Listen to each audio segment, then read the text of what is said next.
కాంతి చర్యలో 3 దశలు ఉంటాయని చెప్పాము. ఏంటి అంటే చూడండి, first activation of chlorophyll molecules, అంటే పత్రహరితం ఉత్తేజితం చెందడం, క్రియావంతం అవటము. నెక్స్ట్ రెండవది ఏంటి అంటే స్ప్లిట్టింగ్ ఆఫ్ వాటర్ మాలిక్యూల్, నీటి అణువు విచ్ఛిన్నం చెందడం అనేది రెండవ ఈవెంట్. సో ఇవి 2 మెయిన్ ఈవెంట్స్. తర్వాత మూడవది ఏంటి అంటే చూడండి, OH మైనస్ అయాన్స్ కలిసి వాటర్ మాలిక్యూల్ తయారవటం అనేది third event. Okay, water molecule form అవటం అనేది థర్డ్ ఈవెంట్. సో కాబట్టి ఇవి మనకి 3 ఈవెంట్స్ ఉన్నాయి.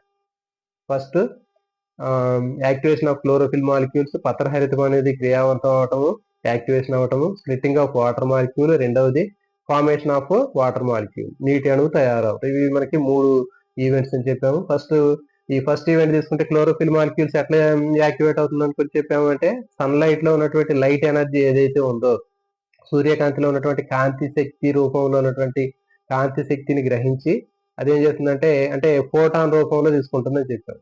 సూర్యకాంతిలో ఉన్నటువంటి కాంతి శక్తి ప్రమాణం ఏదైతే ఉందో దాన్ని ఫోటాన్ అని చెప్పాము. ఆ ఫోటాన్ రూపంలో ఉన్నటువంటి ఆ లైట్ ఎనర్జీని తీసుకుని యాక్టివేట్ అవుతుంది క్లోరోఫిల్ మాలిక్యూల్, పత్రహరితం.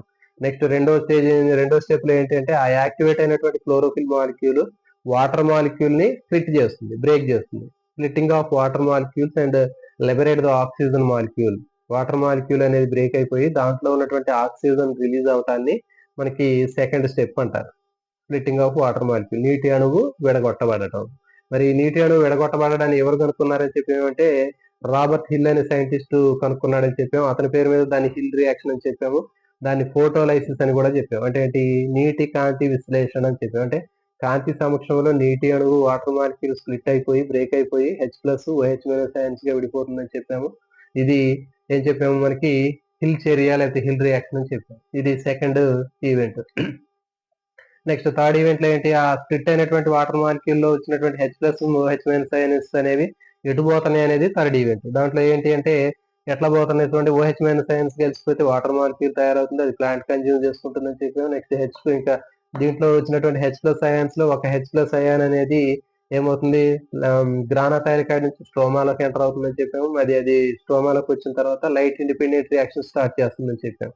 తర్వాత ఇంకొక H+ అక్కడికి దేంతో కంబైండ్ అవుతుందంటే NADP తోటి కంబైండ్ అవుతుందని చెప్పాము. ఆ H+ NADP తో కలిసిపోయినప్పుడు NADPH అనేది తయారవుతుందని చెప్పాము. సో ఈ విధంగా మనకి ఇది లైట్ డిపెండెంట్ రియాక్షన్స్, కాంతి చర్యలు పూర్తయ్యేసరికి మనకి ATP NADPH అనేవి తయారవుతాయి. వీటిని అసిమిలేటరీ పవర్స్ అంటారు, శక్తి గ్రాహికాలని చెప్తారు.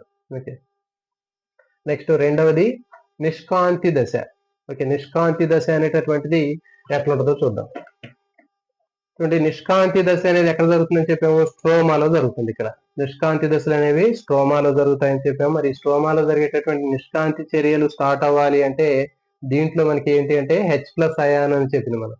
ఈ H+ అయాన్ కార్బన్ డైఆక్సైడ్ తోటి బైండ్ అవుతుంది. కార్బన్ డైఆక్సైడ్ తోటి బైండ్ అయిపోయి ఇది చూడండి, ఈ H+ అయాన్ కార్బన్ డైఆక్సైడ్ తో కలిసిపోయి RuBp అనేటటువంటి ఒక మధ్యస్థ పదార్థాన్ని తయారు చేస్తుంది. ఓకే, మరి ఈ మధ్యస్థ పదార్థం ఏంటంటే RuBp అంటే రైబిలోజ్ బిస్ఫాస్ఫేట్ అంటారు.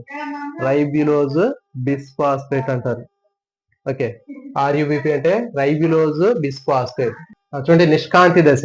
ఈ నిష్కాంతి దశ తీసుకున్నట్లయితే నిష్కాంతి దశలో మనకి చెప్పాము మనం ఇక్కడ కాంతి దశలో వాటర్ మాలిక్యూల్ బ్రేక్ అయినప్పుడు వచ్చేటటువంటి హైడ్రోజన్ అనేది నిష్కాంతి దశలోకి ఎంటర్ అవుతుందని చెప్పాము. అంటే గ్రానథైలికాయిడ్ నుంచి స్ట్రోమాలోకి వస్తుందని చెప్పాము. ఈ స్ట్రోమాలోకి వచ్చిన తర్వాత ఈ స్ట్రోమాలోకి వచ్చినటువంటి హైడ్రోజన్ H+ అయాన్ని ఏం చేస్తుంది అంటే కార్బన్ డైఆక్సైడ్ మాలిక్యూల్ తీసుకుంటుంది. కార్బన్ డైఆక్సైడ్ తీసుకొని ఈ H+ కార్బన్ డైఆక్సైడ్ తో బైండ్ అయ్యి RuBp అనేటటువంటి ఒక కాంపౌండ్ తయారవుతుంది. ఓకే, RuBp అనేది ఇంపార్టెంట్. రైబిలోజ్ బిస్ఫాస్ఫేట్, RuBp అంటే రైబిలోజ్ బిస్ఫాస్ఫేట్ అంటారు. దీంట్లో 5 కార్బన్లు ఉంటాయి, అందుకే దీన్ని 5 కార్బన్ కాంపౌండ్ అంటారు. RuBp, ribulose bisphosphate. ఇది నిష్కాంతి దశలో ఏర్పడేటటువంటి ఒక మధ్యస్థ సమ్మేళనం, ఇంటర్మీడియట్ కాంపౌండ్ అంటారు. ఓకే, ఈ RuBp అనేటటువంటి 5 కార్బన్ కాంపౌండ్స్ ఉన్నటువంటి RuBp నెక్స్ట్ హెక్సోజ్ అనేటటువంటి చక్కెరగా మారుతుంది. ఓకే, హెక్సోజ్ అనేటటువంటి షుగర్ గా మారుతుంది. దీంట్లో ఎన్ని కార్బన్స్ ఉంటాయంటే 6 కార్బన్ కాంపౌండ్స్ ఉంటాయి దీంట్లో. హెక్సోజ్ అనేటటువంటి షుగర్ 6 కార్బన్ కాంపౌండ్స్ ఉంటాయి దీంట్లో. ఓకే, ఇప్పుడు నెక్స్ట్ ఇదేమవుతుందంటే ఈ హెక్సోజ్ బ్రేక్ అయిపోయి 2 PGA గా మారుతుంది. ఓకే, ఫాస్ఫోగ్లైజరిక్ యాసిడ్ అంటారు. ఓకే, ఫాస్ఫోగ్లైజరిక్ యాసిడ్ అనేటటువంటి 2 పీజీఏ మాలిక్యూల్స్ గా బ్రేక్ అయిపోతాయి, ఫాస్ఫోగ్లిజరిక్ యాసిడ్. ఓకే, ఇది రెండు.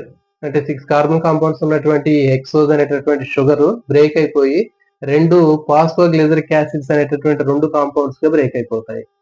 ఓకే, ఒక్కొక్క దాంట్లో 3 కార్బన్ కాంపౌండ్స్ ఉంటాయి. నెక్స్ట్ ఫైనల్ గా దీని నుంచి గ్లూకోజ్ అనేది వస్తుంది. ఓకే, మరి ఇట్లా చూడండి, నిష్కాంతి దశలో అయితే డార్క్ ఫేజ్ అని చెప్పాం, లైట్ ఇండిపెండెంట్ రియాక్షన్స్ అంటారు దీనికి. ఈ నిష్కాంతి దశ లేకపోతే dark phase light independent reaction జరగడానికి సన్లైట్ తోటి అవసరం లేదు. అంటే చూడండి, ఇక్కడ నిష్కాంతి దశలో అయితే డార్క్ రియాక్షన్స్ అనేటటువంటి ఏంటి, పేర్లు డార్క్, నిష్కాంతి చీకటి అని ఉంది కాబట్టి చీకట్లో జరుగుతాయని అర్థం కాదు. అంటే కాంతి ఉన్నా కాంతి లేకపోయినా జరుగుతాయి, అందుకని చెప్పి దీన్ని లైట్ ఇండిపెండెంట్ రియాక్షన్స్ అంటారు.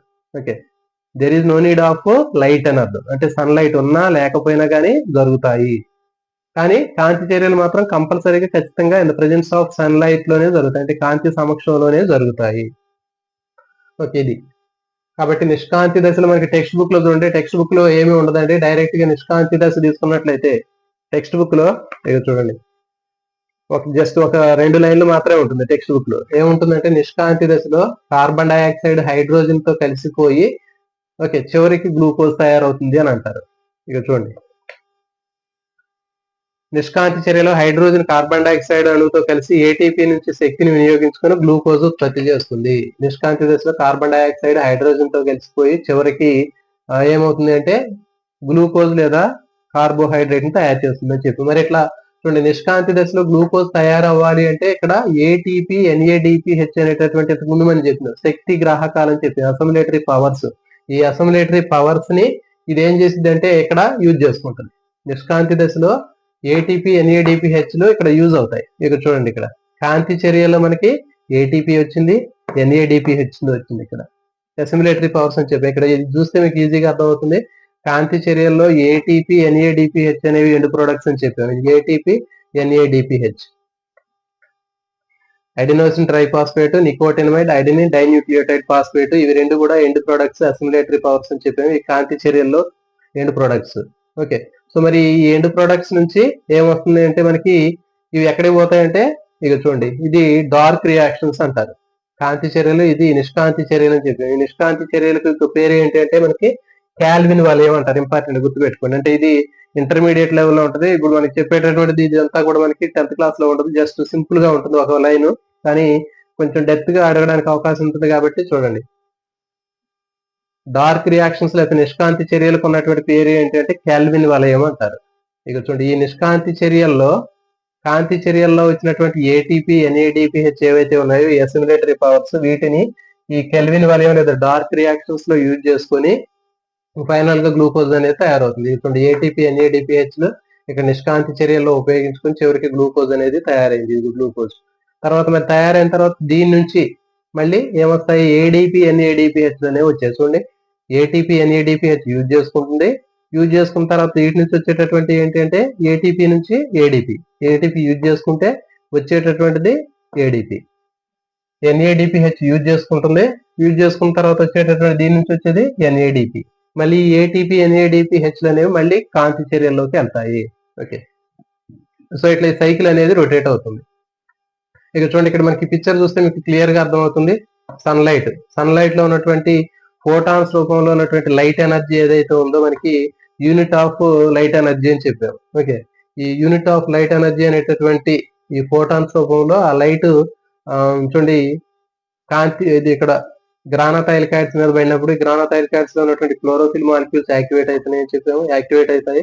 తర్వాత ఇక్కడ మనకి స్ప్లిట్టింగ్ ఆఫ్ వాటర్ మాలిక్యూల్ అని చెప్పాము. ఇది వాటర్ మాలిక్యూల్ హెచ్, 2 హెచ్లు ఇక్కడ ఎల్లో కలర్ లో చూపించాము. ఇక్కడ తర్వాత ఇక్కడ రెడ్ కలర్ లో కనిపిస్తుంది ఇది మనకి ఆక్సిజన్, ఇది H2O. ఈ వాటర్ మాలిక్యూల్ బ్రేక్ అయిపోయింది. బ్రేక్ అయిపోయి దీని నుంచి ఆక్సిజన్ వచ్చింది చూడండి. ఓకే, ఇక్కడ ఆక్సిజన్ వచ్చింది. ఆక్సిజన్ తో పాటు మనకి ఇక్కడ వాటర్ మాలిక్యూల్స్ వస్తాయి. ఈ వాటర్ అనేది ప్లాంట్ యూజ్ చేసుకుంటుంది. ఓకే, తర్వాత దీంతో పాటు H+ అయాన్స్, ఈ H+ అయాన్స్ అనేవి స్ట్రోమాలకు వస్తాయని చెప్పాను, నిష్కాంతి చర్యలు జరుగుతాయని చెప్పాను. ఓకే, తర్వాత ఇక్కడ చూడండి డార్క్ రియాక్షన్స్. ఇక్కడ వరకు మనకి లైట్ డిపెండెంట్ రియాక్షన్స్ కాంతి చర్యలు అని చెప్పి ఇటు పక్కన మొత్తం కూడా ఏంటంటే మనకి డార్క్ రియాక్షన్స్ చూపిస్తున్నాం ఇక్కడ. అంటే ఇది స్ట్రోమాలో జరుగుతుంది. ఇక్కడ స్ట్రోమాలో జరిగేటటువంటి డార్క్ రియాక్షన్స్ ఏవైతే ఉందో దాన్ని క్యాల్విన్ వలయం అంటారు, కెల్విన్ సైకిల్ అని చెప్తారు. దీంట్లో ఏమవుతుందంటే చూడండి, నిష్కాంతి చర్యల్లో కార్బన్ డైఆక్సైడ్ క్షయకరణం జరుగుతుందని చెప్పాము. Reduction of carbon dioxide into carbohydrate. ఇది చూడండి, కార్బన్ డైఆక్సైడ్ ఈ క్యాల్విన్ వలయం లేదా డార్క్ రియాక్షన్స్ లో పార్టిసిపేట్ చేసి చివరికి గ్లూకోజ్ మాలిక్యూల్ అనేటటువంటి చక్కెర తయారవుతుంది. ఓకే, ఇది నిష్కాంతి చర్యలు, డార్క్ రియాక్షన్స్, ఇటు పక్కన లైట్ రియాక్షన్స్. ఓకే, సో ఇది ఈ రోజు టాపిక్. సో కాబట్టి మీకు ఇది చాలా చాలా ఇంపార్టెంట్ టాపిక్. ఈ టాపిక్ మీరు మంచిగా నేర్చుకున్నట్లయితే ఖచ్చితంగా మీకు ఇంటర్మీడియట్ స్టాండర్డ్ లోంచి మీకు బిట్లు ఎక్కువగా అడగడానికి అవకాశం ఉంటుంది. ఎందుకంటే ఇంటర్మీడియట్ లో మరీ చాలా ఎక్కువ డెప్త్ గా ఉంటుంది. సో కాబట్టి ఇంతకంటే ఎక్కువగా స్టాండర్డ్ దాటిపోయి అడగడానికి అవకాశం ఉండదు. కాబట్టి మిత్రులందరూ కూడా మరి ఈ టాపిక్ మీ అందరికి కూడా బాగా అర్థమైంది అనుకుంటున్నాను. ఈ కింద మీరు మెసేజ్ చేయండి, ఈ ఎలా ఉంది ఏంటి అనేది మెసేజ్ చేయండి. రెగ్యులర్ గా మనకి లైవ్ అనేది ఉంటుంది. రోజు ఒక టాపిక్ ని కవర్ చేద్దాం. ఇంకా తర్వాత ఎవరైతే కొత్తగా ఎవరైనా చూస్తుంటే ఛానల్ ని సబ్స్క్రైబ్ చేయండి. అదే మీ ఫ్రెండ్స్ కి, తెలియనటువంటి ఫ్రెండ్స్ కి షేర్ చేయండి. మన దగ్గర ఎలాంటి పర్చేజ్ అనేది లేదు. మొత్తం ఫ్రీగా మనకి సంబంధించినటువంటి క్లాసెస్ కానివ్వండి, ఇంకా చాలా రకాలైనటువంటి డైరెక్ట్ గా టెక్స్ట్ బుక్ లో ఉన్నటువంటి బిట్స్ ని కూడా చేయడం జరుగుతుంది. మీకు కమ్యూనిటీ ట్యాబ్ లో కూడా బిట్లు పెట్టడం జరిగింది. ఈ కమ్యూనిటీ ట్యాబ్ లో పెట్టినటువంటి బిట్స్ అన్ని కూడా మీరు ఆన్సర్ చేసినట్లయితే మీకు 100% మీకు సబ్జెక్ట్ మీద గ్రిప్ అనేది వస్తుంది. మెయిన్ గా టెక్స్ట్ బుక్ లో ఉన్నటువంటి ప్రతి ఒక్క లైన్ టు లైన్ మనం మొత్తం కూడా క్షుణ్ణంగా అవగాహన చేసుకొని చదువుకోవాలి. ఎందుకంటే మనకి ఇచ్చేటటువంటి బిట్స్ అనేవి మనకి ఎట్లా ఉంటాయంటే అప్లికేషన్ టైప్ బిట్స్ కూడా కనిపిస్తుంటాయి. మొత్తం అర్థం చేసుకుని ఆన్సర్ చేయాల్సినటువంటి అవసరం ఉంటుంది. సో కాబట్టి మీరు ఈ టాపిక్ ని చదువుకున్న తర్వాత ఈ కమ్యూనిటీ ట్యాబ్ లో ఇచ్చేటటువంటి బిట్లు కూడా మీరు చేసినట్లయితే మీ అందరికి కూడా చాలా యూజ్ ఉంటుంది. సో కాబట్టి మర్చిపోకుండా ఛానల్ ని సబ్స్క్రైబ్ చేయండి. అదేవిధంగా మీ ఫ్రెండ్స్ కూడా ఎక్కువ మందికి షేర్ చేస్తారని ఆశిస్తున్నాను. జై హింద్.